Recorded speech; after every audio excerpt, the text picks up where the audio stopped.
Welcome, everybody. I'm Lori Horvitz, Professor of English here at UNCA. Welcome to the Catherine Min Memorial Reading here, an event to honor our colleague in the English department who passed away in 2019 after a long and courageous battle with cancer.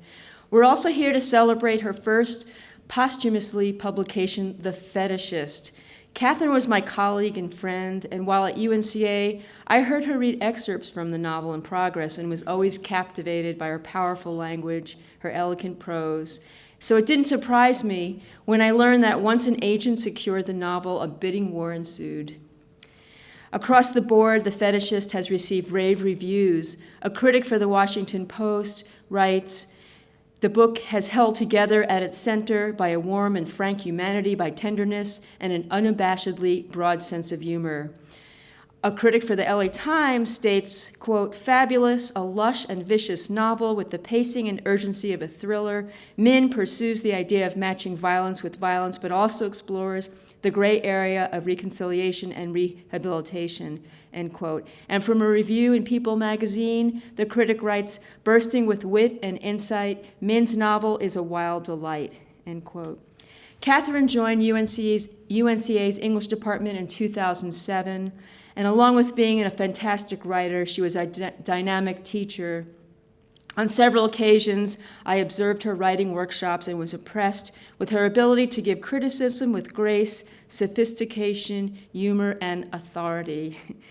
As a testament to the impact she made on her students, at a last-minute literary reading featuring Min in October of 2018, 30 former students showed up. Over 100 audience members, including colleagues, friends, community members, attended as well.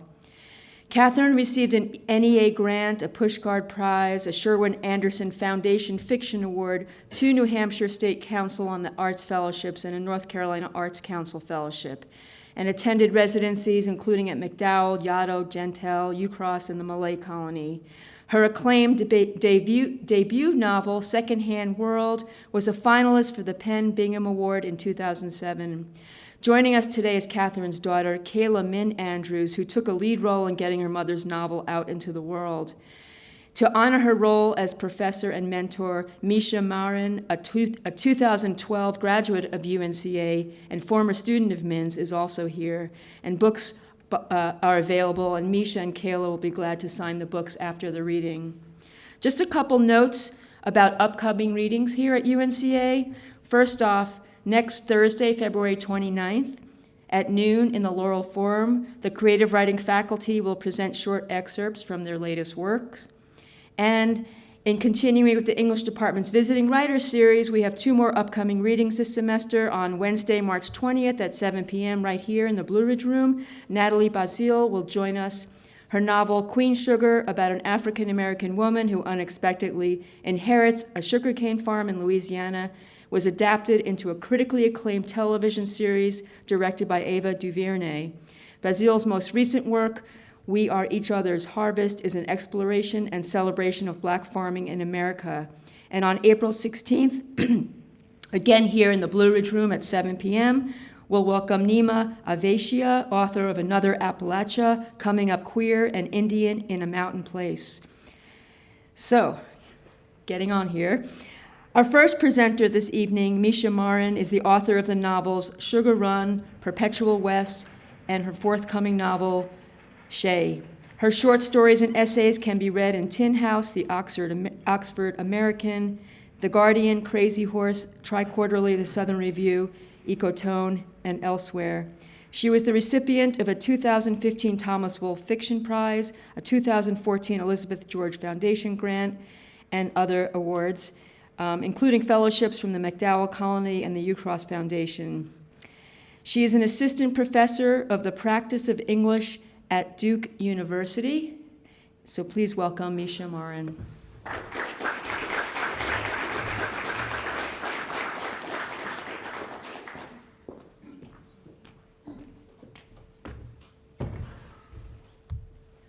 Thank you, Lori. And thank you all so much for coming tonight. I am so excited to be here to celebrate Catherine Min and The Fetishist. And I was so delighted to get the invitation. And I was so focused on celebrating Catherine Min, the fetishist, and Kayla, that I didn't realize that I was supposed to talk about my own work or read from my own work tonight. So I didn't have it with me, but the very kind bookseller has lent me a copy of my book. So I'm going to read just a small excerpt from the opening of my second novel, and then we'll talk about the fetishist. This book is called Perpetual West, and this is from the opening of it. August 2005. They came by way of the Blue Ridge, crossed the first state line at Kingsport, and tracked the whole of Tennessee, Memphis at night in the rain, the Mississippi charging angry under them. Past the bluffs were floodplains, Arkansas, and then nothing but Texas. They came by way of the Stay-In Motel, Crystal, Taco John's, and Dixie Cafe. Burger wrappers shifting under their feet. Receipts on the floorboard like a poem of their journey. Aquafina, Butterfinger, medium coffee. They came by way of brown grass and thirsty names. Sulphur Springs, Mineral Wells, Sweetwater, Big Spring. They came for their schooling, for his past, her getaway. When they reached the border, it was late August, evening and still hot outside, but the sunlight was thinning. It fell through their car windows in long slashes that illuminated the dust on the dashboard, the cracked windshield, an expired inspection sticker, details that the police would eventually note in their report after finding the Honda abandoned in the Candy Club parking lot. But that was still 4 months away. On this August day, the evidence suggested only that Alana and Alex were too poor to fix the windshield and too distracted to keep the inspection up to date.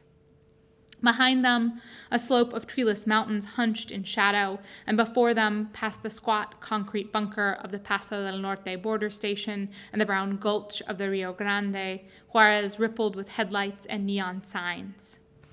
Alex drove, or rather he sat in the driver's seat and stared at the line of Jeep, Toyota, Chevy, Mitsubishis behind them and the equally jammed vehicles in front.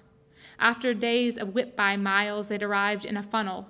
U.S. stagnancy, and to the south, the flash of Juarez.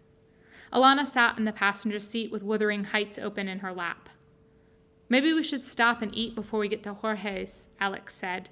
Alana's eyes traced the same page, the same few lines, over and over again, but the point was not really reading. She'd read Wuthering Heights at least 4 times before. "Just grab some tacos and a beer," Alex said. "There won't be any beer at the mission." Alana found it funny that he should worry about beer. He hadn't drunk alcohol at all until he turned 21, just 2 months ago, but now he'd incorporated it into his vision of how to be an adult. Adults drink beer at the end of a long day. "We should find our way to the mission before it gets dark," Alana said, without looking up. Alex fished a cassette out of the shoebox that sat between them and pushed it into the tape deck. The staccato drums and frenetic screams of Orchid reeled out and formed a screen between them. They'd kept the Honda more for its tape deck than anything else. The air conditioner was long gone, the gas mileage was not great, the heater worked only half the time. Alex turned up the volume. The line of cars inched toward the border, but the maroon van directly in front of them did not move. Alex edged closer to it. "You don't want to stop for one beer?" Alana looked at him, holding her finger on the sentence she'd been reading. "After 8 hours of driving?" She blinked. "You're afraid," he said. The cars beside them jerked ahead. Alex lifted his foot off the brake. He looked at Alana again. The Honda rolled forward and smack. Alana's arms slammed against the glove box as the windshield darkened above her, tumbling with movement, a series of dull thuds. The back doors of the maroon van swung on their hinges, and box after box of Fruit Loops, Cheez-Its, Hamburger Helper, Chips Ahoy, Honey Nut Cheerios, and finally a case of Pepsi wheeled out and landed on their windshield in an explosion of dark sugar. Thank you.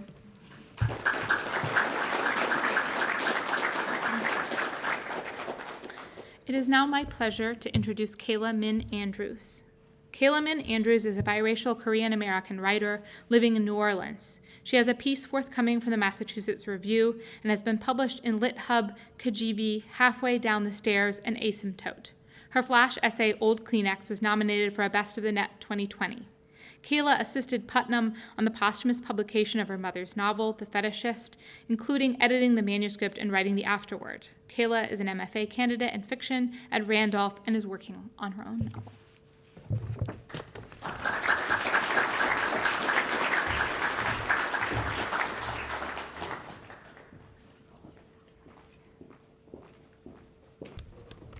everyone. Thanks so much for coming. I'm going to read a short excerpt from The Fetishist. This is from the middle, but you don't need to know anything. Johnny Appleby had been the first, senior to her freshman, clarinet to her cello. Backstage, he had leaned into her, his clarinetist's embouchure grazing her ear, tickling the tiny hairs of its inner channel. Oriental girls are so sexy, he had whispered, and walked away, never to utter another word to her again. But the damage had been done. Johnny Appleby had sown his seed, impregnating her with his 5-word pronouncement. Oriental girls are so sexy. Blush of pleasure at the implication. She, Alma Sunja Lee, flat-chested, twig-legged, scale-practicing daughter of greengrocers, was Oriental, like a rug, and therefore she was sexy? Was it true that all Asian girls were sexy? And even if it were true, what solace was there in being part of a throng, a teeming corridor of button-nosed, black-haired girls with sallow skin and narrow hips? If they were all sexy, then they were all the same. And if they were all the same, then in what sense was she, Alma Sunja Lee, 9th grade cello prodigy, a distinct entity worthy of individual attention? And yet, the possibility had emerged from nowhere, from the hot clarinetist's breath of a boy she had barely noticed, the possibility of sexy. And who cared, really, where it had come from? Alma, at 13, had been ready to hear the news. Alma ruefully congratulates herself now, from the other side of that life, reaches back with tenderness and knowing mockery to chuck her younger self under the chin. She could offer advice, beware what you wish for, sister, or solace, you'll have fun. But in the end, all she can do is nod her head to acknowledge the moment, retrospectively recognized and reinforced by repetition, when the promise of a lure had first been offered at the cost of self-erasure, and the twisted roots of racism had become so deeply embedded in desire that she could not dig them out, could not, in truth, distinguish them from the healthy roots. And so, Alma finds herself surveying the fetishists she has known over the years. Rice kings, Asiaphiles, victims of that mysterious, incurable disease known as yellow fever. Every Asian woman knows the generic type, but Alma breaks them down into 3 subcategories. 1. The cultural ambassador, recognized by a pedantic tendency and messianic glint. Accessories may include Chinese character tattoo, usually love, honor, or something meaningless copied incorrectly from a fortune cookie. Buddha beads or Korean War bomber jacket. In the home, joss sticks and an electric rice cooker. Writing of haiku, optional. The cultural ambassador's shtick went something like this. I deeply respect and honor your people. Ni hao. I could tell you were Thai right away. Yeah, I can always tell. Oh, you're Korean? That was my next guess. I took a course in Mandarin Chinese. I have a black belt in karate. I love Vietnamese food. I think Kurosawa is the Asian Spielberg. Your skin is so soft. Your hair is so smooth. Can I touch it? Can I kiss you? In Alma's opinion, there was something almost endearing about the cultural ambassador. In his eagerness to prove himself a connoisseur of all things Asian, Alma read a paucity of confidence, saw the great white void against which was projected this false authority. It was a ransacked specialness he was after, distinction by proxy, and the longing for it moved Alma, even as it annoyed her. 2. The carnal colonialist.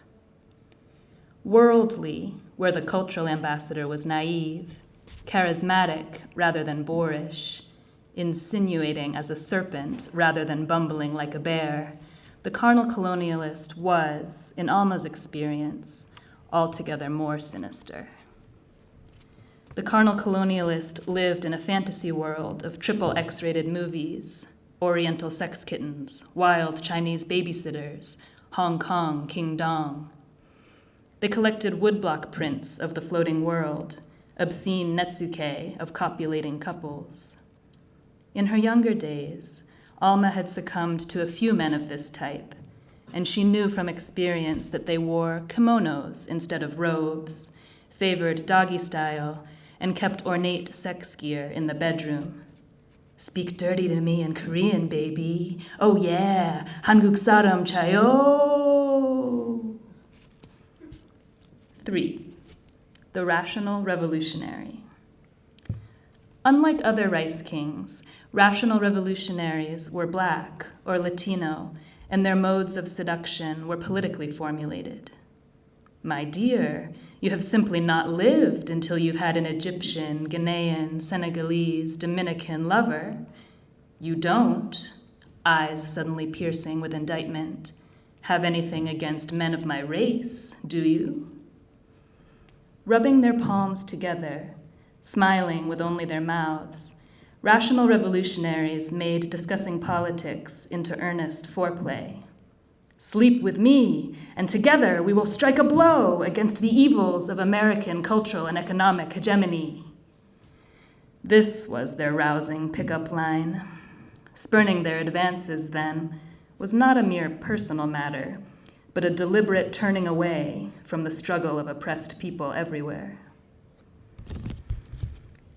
A parade of rice kings wherever she went, lecherous, treacherous, beseeching, enfolded like origami, bent like bonsai, draped in silk, presenting themselves like gifts to a foreign bride.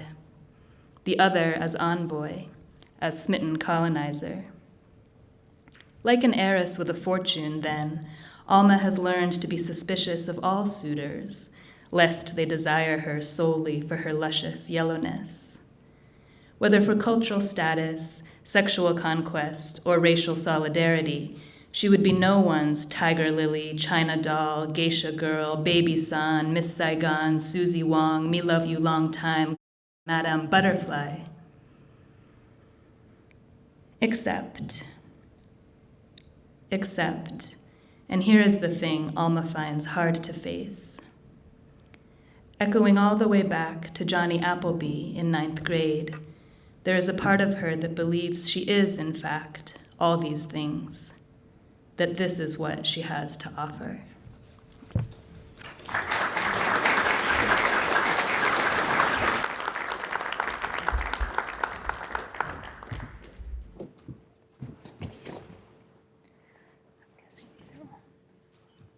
Yeah, it seems like they're on. Cool. Awesome.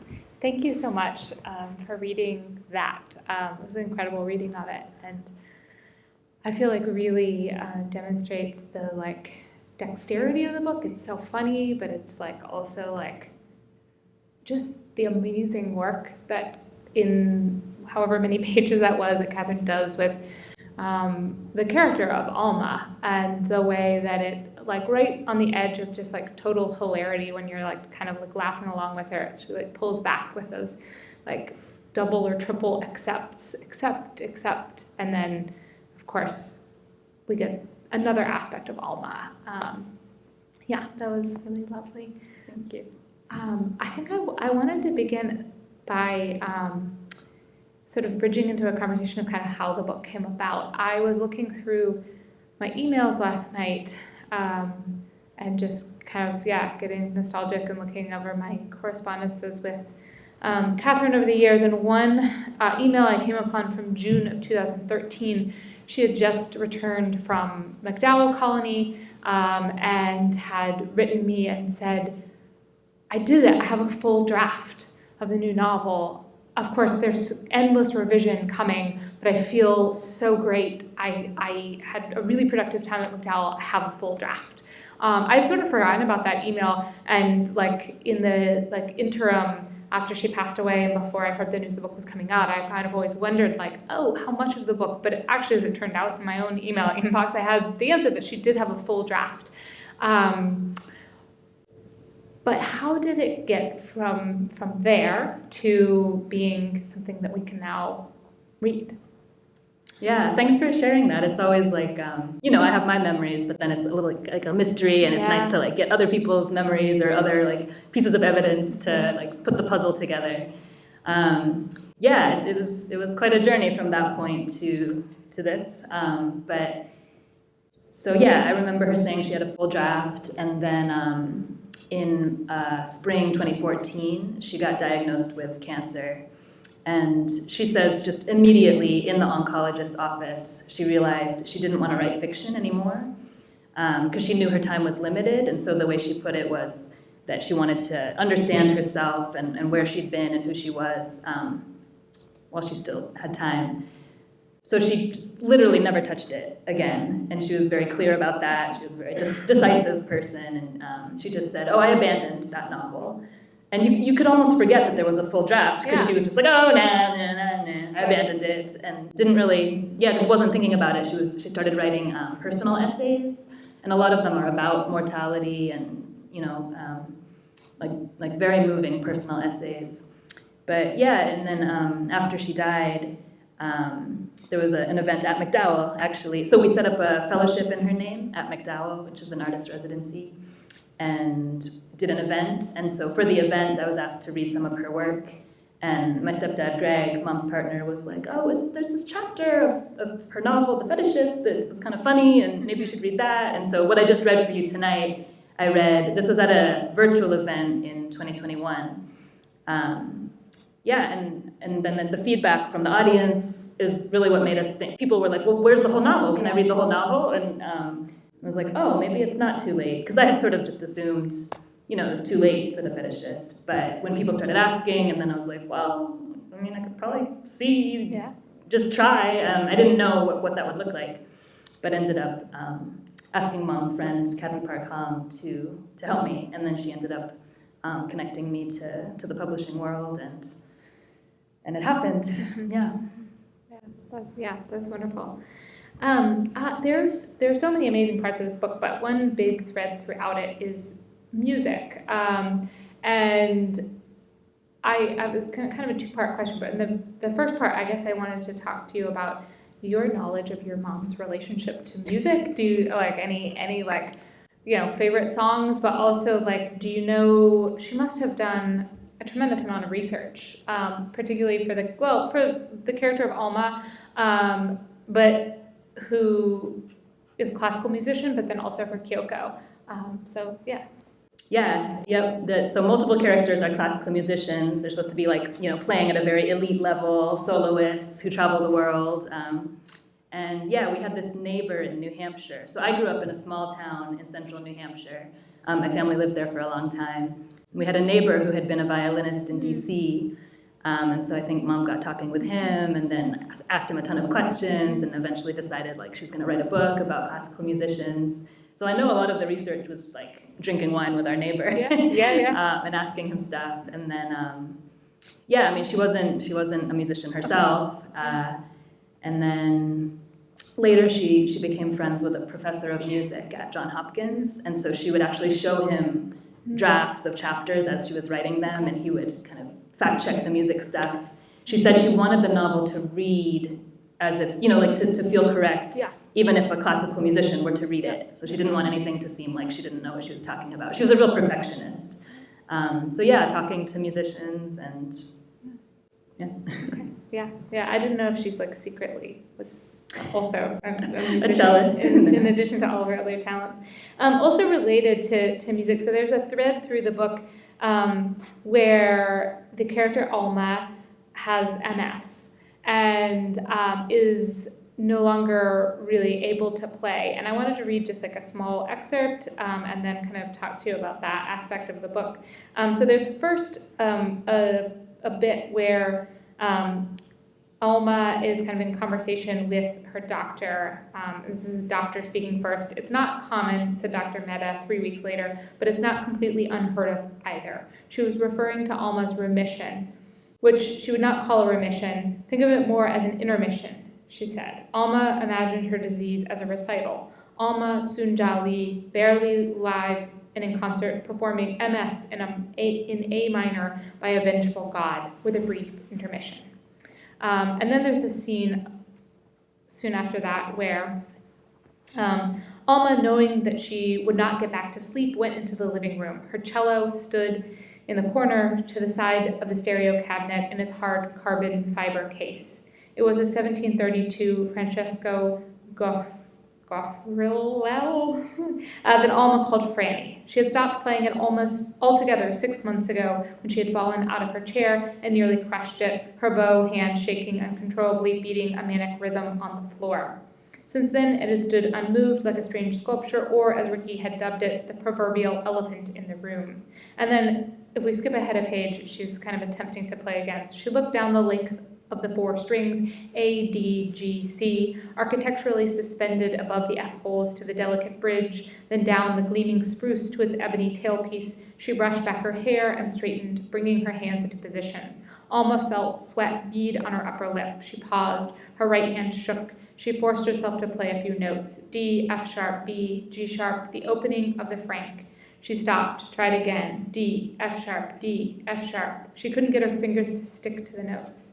They kept sliding off, skidding sideways. D, F sharp. Her hands shook more violently and Alma started to cry, tears of frustration at first and then harder. She yelled into the darkened room. And it just struck me how I know that she did not work on this novel after her diagnosis. I mean, I think you had mentioned that you actually could even see on the file the timestamp, but she literally, the last time she had opened it was March 2014. But there's this like amazing way in which I feel like Alma's relationship to music and to her cello reminds me sort of in certain ways of Catherine and fiction. And I don't know if that's just sort of like in my head, if you have anything to say about that. But she writes incredibly about this kind of like loss and then, experience that. Yeah, no, thanks for reading that. There's so much in the book about loss and grief, and not just grieving a person who's died, but grieving her ability to play music when she gets MS. It's really eerie. I don't know what to do with this information, but like she wrote it all entirely before she knew that all this loss and death and grief was right around the corner for her. She was writing about a character with a terminal illness, facing her own mortality, before she knew that was going to be her soon. So it's mind-boggling. I don't know what to do with that. Like my brain just kind of explodes a little bit. Right. There's a grieving daughter in the book, and like she didn't know that pretty soon I was going to be a grieving daughter. Like it's just all these. There's so much in the book that feels like it should have been written by someone who knew they had a terminal illness, but she didn't at the time.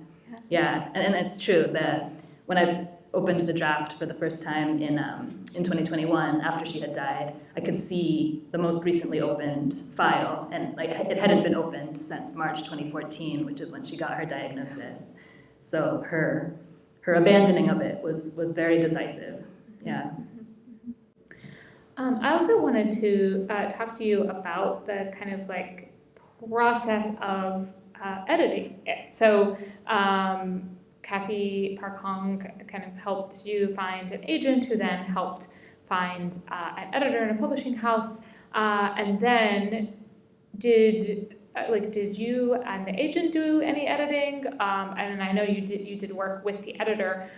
So like on a kind of real like technical level, what did that look like? Yeah, so I sent it as is to the agent, and he sent that as is to the editor.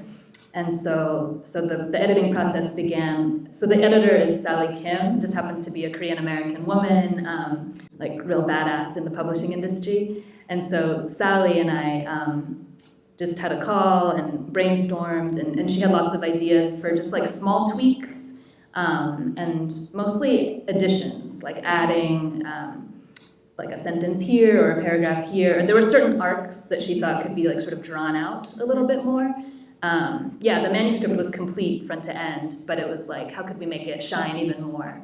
And I had a couple ideas of like small scenes or small things that I thought could be added. And so we talked about it, and then we hung up, and then I was like, there was this moment of like, you know, when you're balancing on the edge of a cliff, where I like opened Mom's Word document and was like, am I gonna do this? Yeah. Like, am I gonna change my mom's words and like craft my own sentences and put them in there? And then I was like, well, I guess I'm doing it. And yeah, it was really daunting, but then once I started doing it, it felt pretty, almost natural in a weird way, just because, yeah, because Mom and I had sort of a very literary relationship. Like, we would read books out loud, even into my adulthood, together, like passing the book back and forth, reading aloud.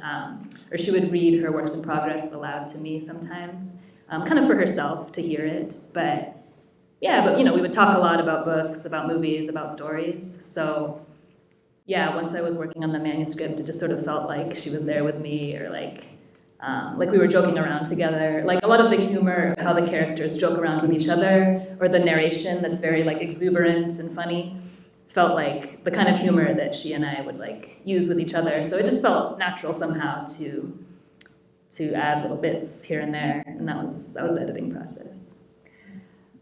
How was, or how do you think about the kind of editing process in terms of yourself as a writer? So I think it's very interesting. You got this sort of insider's view into the process of editing a novel with an editor, and I don't know. Does that feel like inspiring when you're working on your own work? Does it feel like, yeah? How does it feel to have like kind of gone through a part of that process with your mother's book, and then to be writing your own?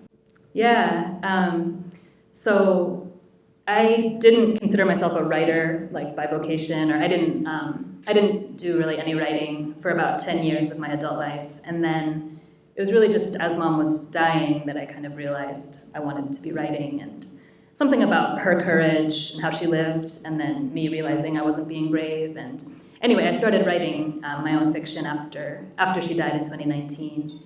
And so, yeah, and so like, I guess it was 2022 when I was doing the edits, and yeah, it's kind of this incredible, like, I'm very early in my career as a writer, but then to be kind of thrown into contact with the publishing world, and then to have this like world-class editor, and then to be brainstorming about the novel and things to add, and then to be adding to it.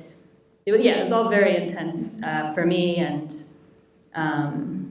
felt like, because it's weird, like, yeah, both of my parents were writers, but I never like thought of myself as a writer until after Mom died. And so now I just kind of kick myself on some level. It's like all the conversations we could have had, or all the ways she could have, I don't know, we could have talked about crafts, we could have, shared on that level. So yeah, so it's like she never knew me as a writer in my adulthood, but in a way it felt like we were collaborating on the editing process. And it felt like one more way that she was kind of nurturing me or encouraging me or helping me grow. Yeah. I also wanted to ask you about an aspect of this book. So there's an author's note in it, which maybe it's brief, maybe I'll just read it, that says, "This is a story, a fairy tale of sorts, about three people who begin in utter despair. There was even a giant, a buried treasure, a tiny one, a hero held captive, a kind of ogre, a tiny one, and a sleeping beauty. As with most fairy tales, poison is involved, as is a certain suspension of time, a tricky current, medium of buoyancy and stagnation, slick and sticky, fluid, fixative, a prison of its own, an enchanted tower, a strange country once visited to which we can never return. And because it is a fairy tale, it has a happy ending, for the hero, the ogre, and the sleeping beauty, and for the giant too. After all, every story has a happy ending, depending on where you put the end."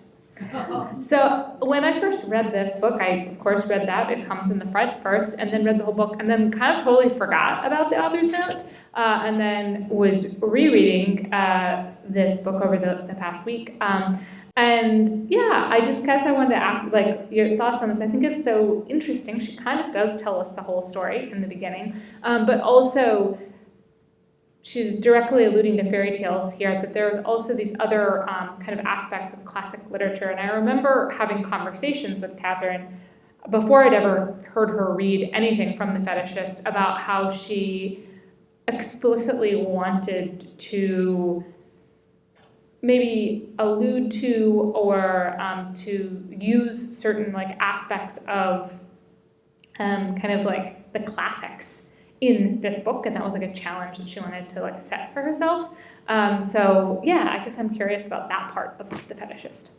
Yeah, absolutely. So it's framed as a fairy tale right from the beginning, and then definitely I know she was inspired by Lolita, by Nabokov, that kind of like sexual yearning and kind of like ickiness at times, and like being sort of trapped by your own lust. And then we never talked about this, but I now see Madame Bovary in the character of Emmy. This idea of sort of just not having any patience for the mundane details of life and yearning for the transcendent parts, and then that becomes self-destructive. And I know that she loved Madame Bovary. I think there's a lot of references to kind of classical literature. It makes me think about the canon, this idea that like thankfully is falling out of favor, but for a long time it was all about the canon, these kind of old, dead white guys, and those were the books that we read and revered and studied.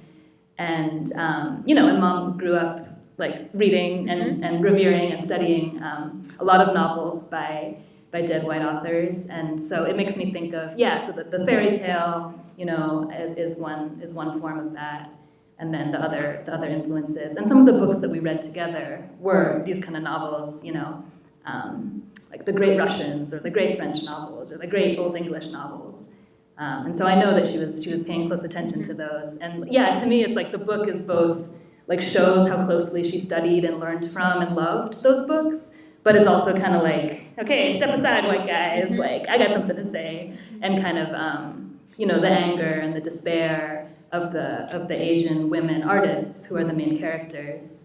I think it's really deep the way she holds both, kind of the reverence and the anger and the rebellion. That's a perfect lead into the next question, which I wanted you to kind of talk about Alma and Kyoko, who are the two main female artists in the book, and one is plays classical music, plays the cello at a very, very high level, and Kyoko is like a punk musician, and I think everything that you just described about your mother's process with this, but also the final product of the book, I could see mirrored in both of those characters, and so they're very special characters, but having both of them I think in the book is really essential. Anything you want to say about that? It's just a lot of thinking about this after the fact, after her death. So Alma is 50, and she's a cello soloist who travels the world, very refined classical musician. And Kyoko is in her early 20s, and she's a punk rock musician. And so it kind of personifies the two things I was just talking about, where Alma, her whole career is built on revering the old white male composers, right? And her kind of creative work is uplifting those works. And then Kyoko is pissed off and expressing it through original art and kind of just a very different approach to art making. And it almost seems like two sides of Mom. There was a bookseller, I forget her name, but Asian woman, and she was like, I think all Asian women have both an Alma and a Kyoko, kind of like in her. And you could probably extend it out to like any kind of marginalized, especially if you're trying to make art, and if you're a woman or a minority, and how do you contend with this, all this reverence for all the white guys who came before, and then here you are wanting to add your voice to the discourse. How do you think that Alma classifies? So that there's a character throughout who is kind of like the, if we're thinking of it as the fairy tale, he's Daniel. He's the like kind of antagonist, right? But actually, Catherine wrote him in this like very compassionate way, I think. Where do you think that Alma classifies him in the classification that you read from? Like, does he like embody all of those, or somehow, yeah? Yeah, I don't know. Maybe that's for each person to decide. Yeah, because so Daniel is a white man and classical violinist, and yeah, it's funny because you're saying he's kind of the villain, but he's also kind of the Prince Charming. Yes. So that's interesting. Yeah. Like from the beginning, Kyoko is like bound and determined to make him sort of pay for the things he's done, and so we sort of see him first as like, oh, he's the villain of the story, but it's much more complicated than that. Yeah, and it's what I love about the book is that it doesn't vilify him, right? Like it actually gives him way more generosity and empathy than you think, because the title, the fetishist, and here's Daniel, the white man character, and so you almost think it's going to skewer him, but actually I think the book is curious about all of its characters and ultimately doesn't pass judgment on them. Yeah, that's a great way to put it. And speaking of curiosity, I want to make sure that we have time for questions from all of you. So maybe this is a good time to open it up for audience questions. I guess I'll start since I'm here. Kayla, I wonder what you learned about your mother that you didn't know after editing the book, and what you learned about yourself. Yeah, it's a really good question. It's a really hard question. Like so much of what was in the book was familiar to me, except for the very, very ending, the last chapter. I was so surprised. I had read that piece, but I didn't know it was the last chapter, and I'm still a little bit like, can you end a novel that way? And like, are we sure? I don't know. Like part of but in terms of what I learned about. I mean, for most of my life, I didn't consider myself an artist, but then interacting with this book as sort of this newfound identity of like feeling like I'm a writer.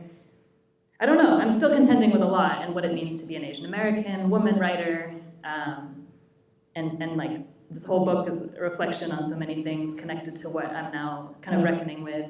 I'm still figuring it out, obviously, but just the difficulties and I don't know, but the worthiness of the pursuit, the beauty of the pursuit. I definitely think the musicians, it's a way for her to channel and write about what it is to be a writer, in her case, an artist of any kind. But I guess I'm still thinking about that. Maybe I could write an essay about it someday. But I'm still thinking.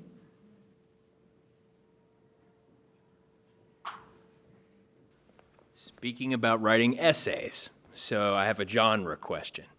And I was struck when I read The Fetishist by how plot-driven the book is, which really surprised me, because I always thought of Catherine as like a fetishist of language, and she cared more about the words and the characters than the plot, but it's a very plot-driven book.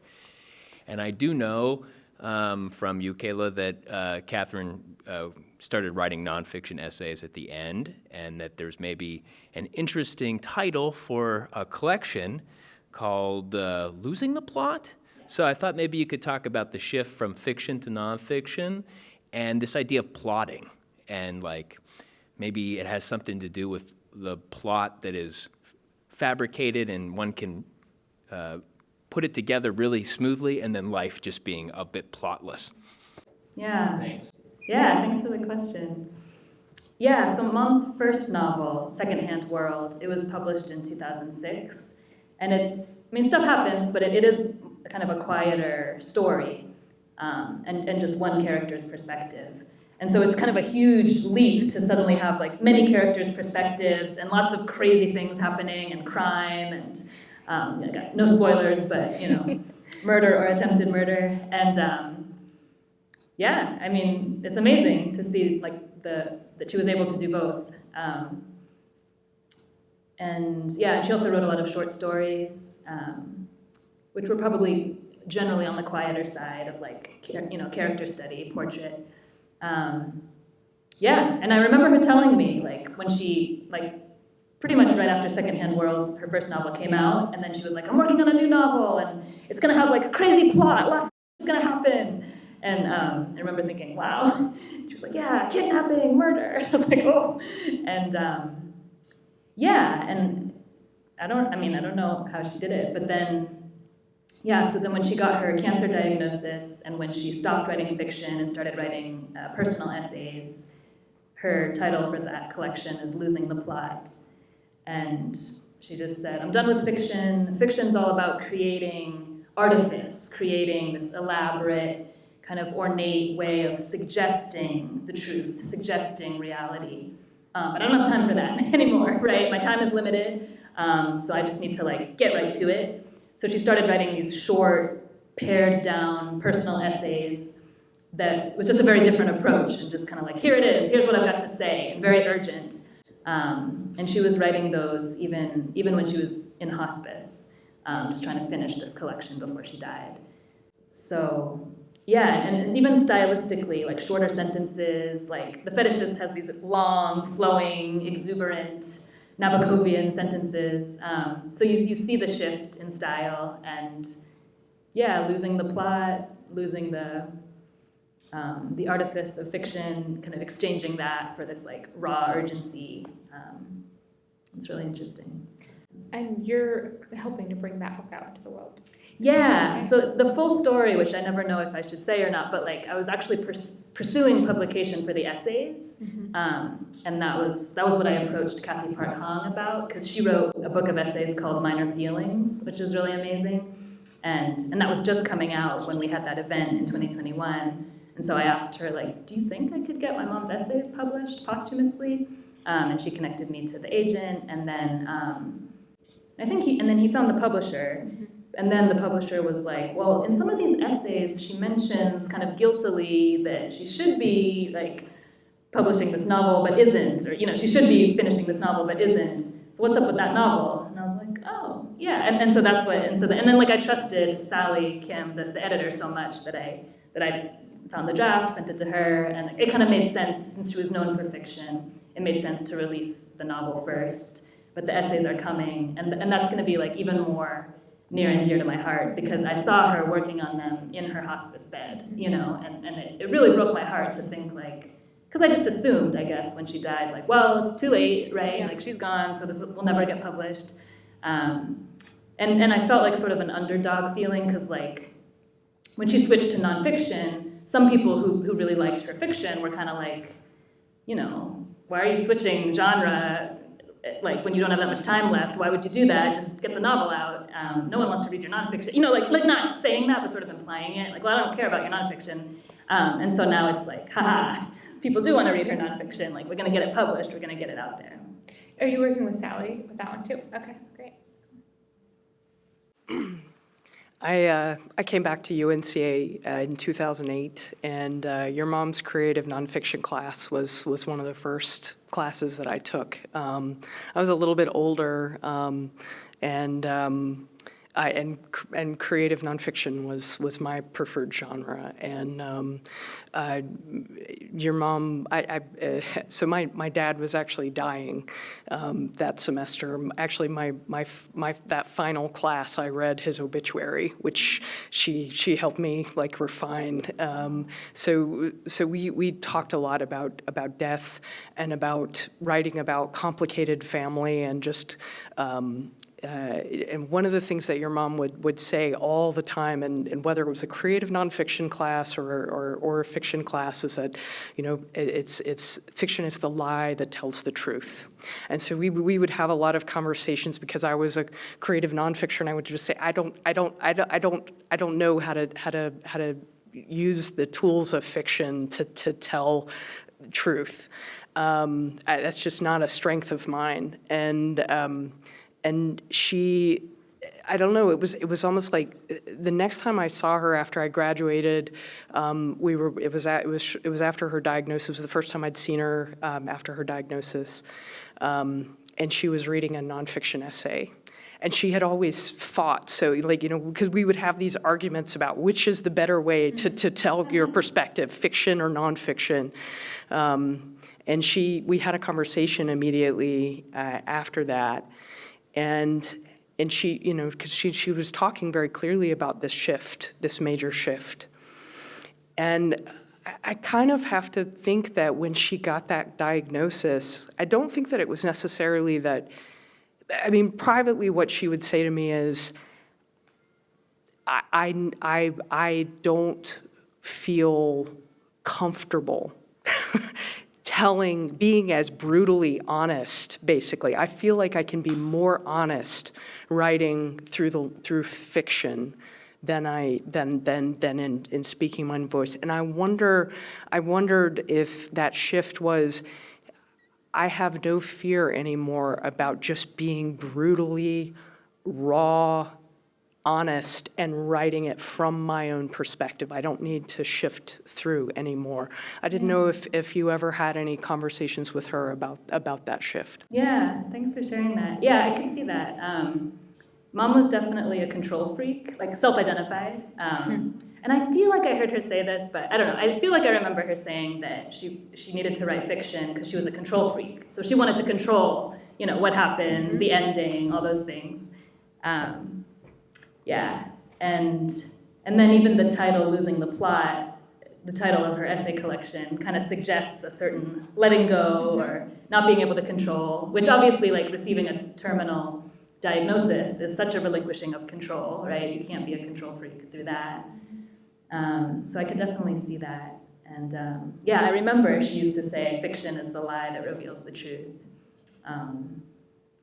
But yeah, I definitely agree. There's like I could see it as like being able to just be more brutal and relinquish control and say it as it is, whether it's messy or yeah, a lot of shifts, even in her personality, going from fiction to nonfiction. Like, my favorite essay of hers is called On Being a Sprinter, where she says that you're either a sprinter or a marathon runner in your approach to life. And she very much identified as being a sprinter, like kind of doing things in bursts or not at all, all or nothing. Like, she didn't write every morning. She wrote, for weeks at a time prolifically, and then for weeks she wouldn't write. So she was a sprinter. But then when so like also with being a sprinter, it's like being impatient, kind of wanting the good stuff, the adrenaline, all of that, but not wanting the kind of the daily grind, the hard work, the mundane stuff. But then she writes about how when she got her terminal diagnosis, like when she knew her time was limited, she actually became more patient and more present with her loved ones and more, like, just kind of a kinder person. And she says, and it's easier because I know I don't have to keep it up for too long.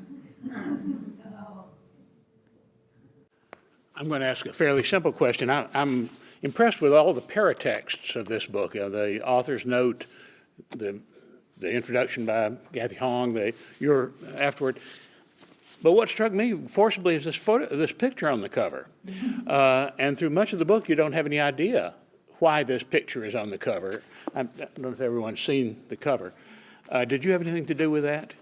I did. And it's been a team effort. So my brother, who's here in the checkered jacket in the back, my brother, and also my stepdad, Greg, who couldn't make it tonight, but my mom's partner. So yeah, the three of us have been like a real team. And so I assumed they would just choose a cover and it would be fine. But actually, the initial suggestions were not fine with the team. And so then we were like, oh no, we can't just say no, we should suggest something, suggest an alternative. And so it was Greg, my stepdad, who was like, what about a blowfish? And I was like, yes, of course.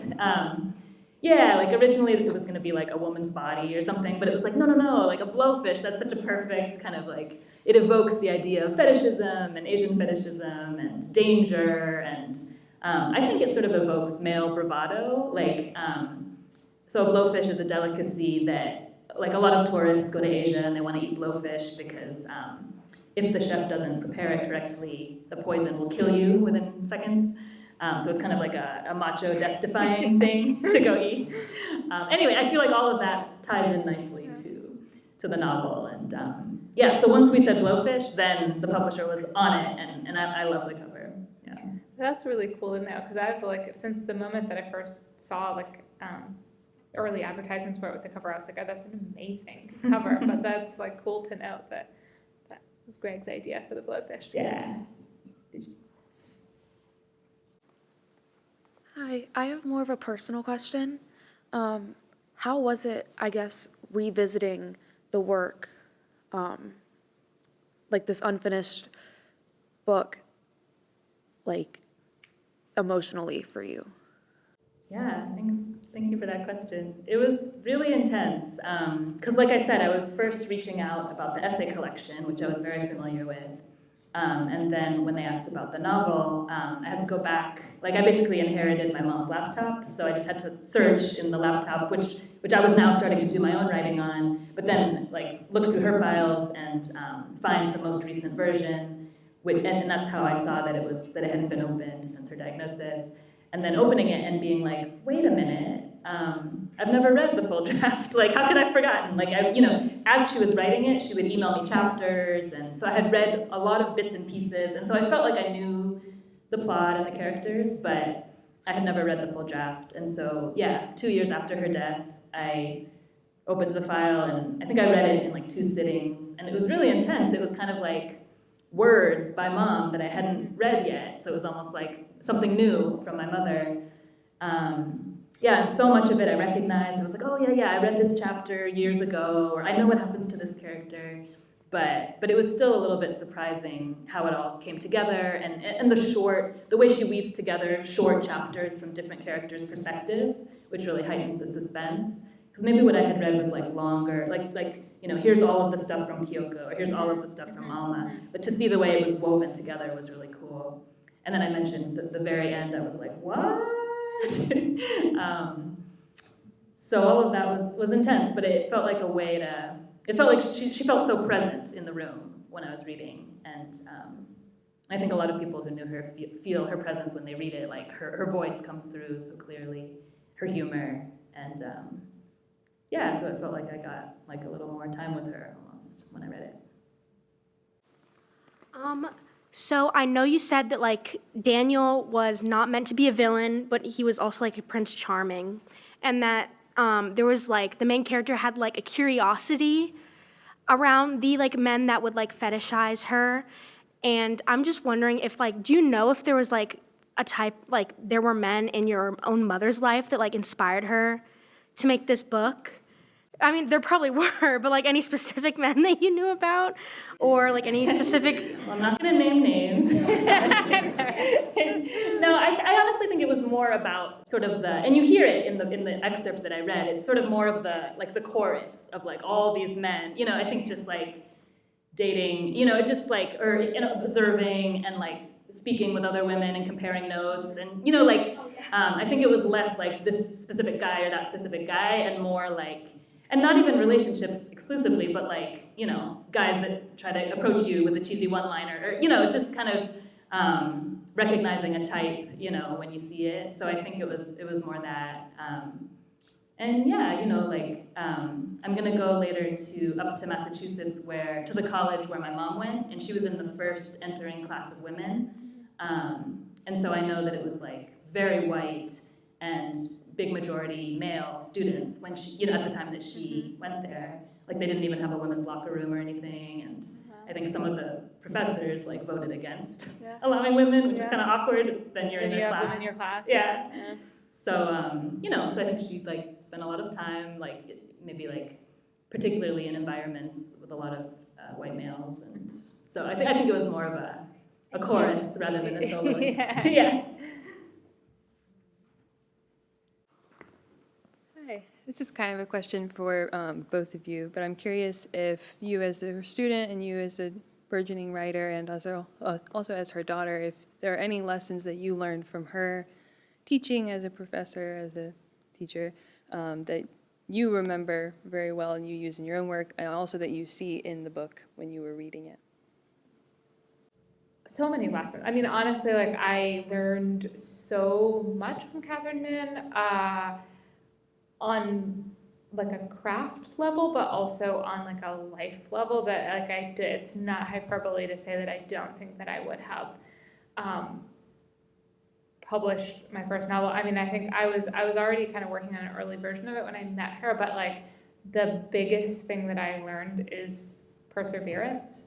I still like very solidly remember the first time that I ever saw her. I was auditing some classes here, but I was not a full-time student.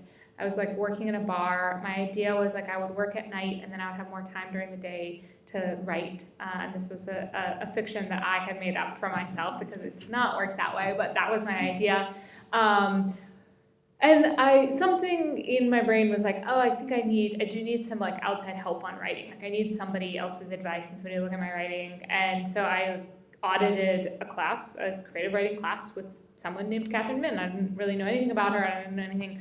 And she like walked into the classroom, and first of all, she was gorgeous. She was like stunningly beautiful and like so charismatic. She had all these silver bangles on her arm, and she like walked in. And I've heard from other people, I think she did this in a lot of her classes, but this was the first time I'd ever experienced something like this. She like, turned to us and she was like, none of you are ever going to become writers. Well, maybe some of you, but probably not. And she like had this big long pause where we were all like, my God, why is this teacher saying this to us? And then she was like, it's not because you lack talent. You know, she was like, I haven't read any of your work yet, but I can tell you right away, it's not because you lack talent. It takes so much more than talent. You have to pick yourself back up, and you fall down, and you come up against all kinds of gatekeepers and all kinds of things that are going to stand in your way, and you just have to keep going beyond reason, way beyond reason. If you're doing this in a reasonable way, you would stop right now. And I was like stunned, in awe, like who is this person? Like all of these things, but I also was like, I'm gonna prove you wrong. And I like took that in, and I was like, I'm gonna be more serious about writing. And then fast forward in that semester, kind of closer to the end of the semester, I remember she was like, you haven't signed up for office hour time. I want you need to sign up for office hour time with me and come. And I was like, okay. I was kind of intimidated by her. And because she also was like everything I could dream of in terms of like, she like had published this book to great acclaim. She was up for an award. Like it was all like a lot. But I went to her office and she was like, what are you doing? And I was like, what do you mean? Like, and she was like, no, what are you doing with your life? And I was like, oh, I work, this is my thing. I work at the bar so I can write during the day. And she was like, how is that working out for you?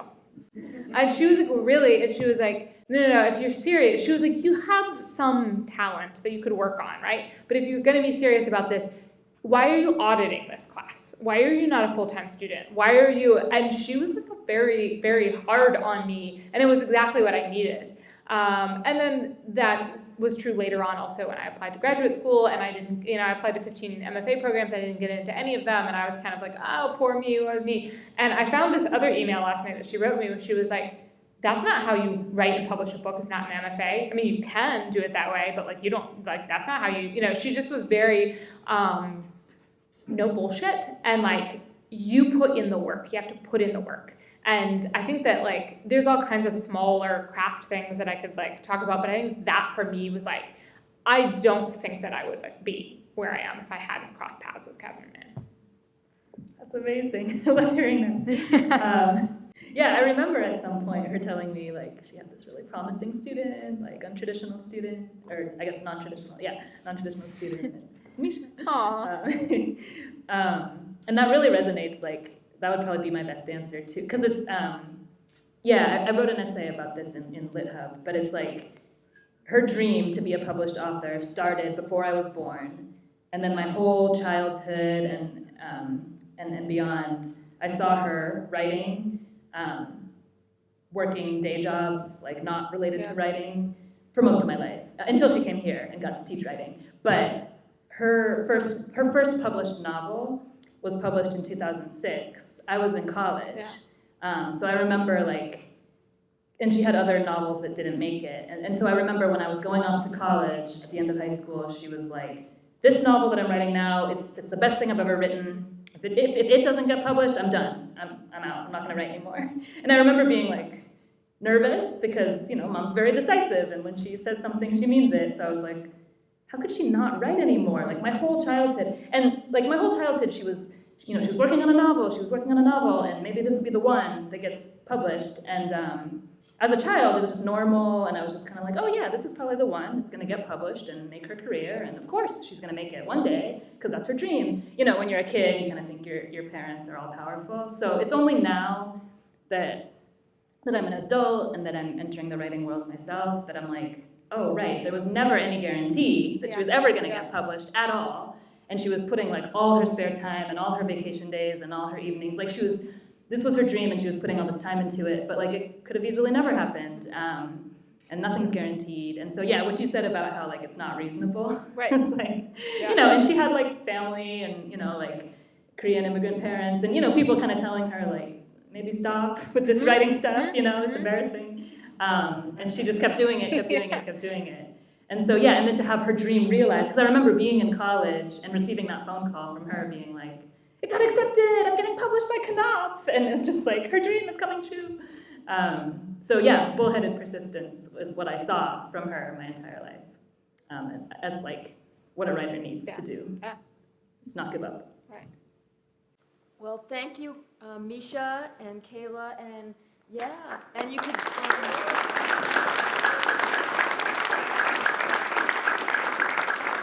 And both Misha's books are available, and also The Fetishist is available, and Kayla and Misha are happy to sign books. And before anyone stands, could we take a crowd selfie? Oh, yeah. Yeah.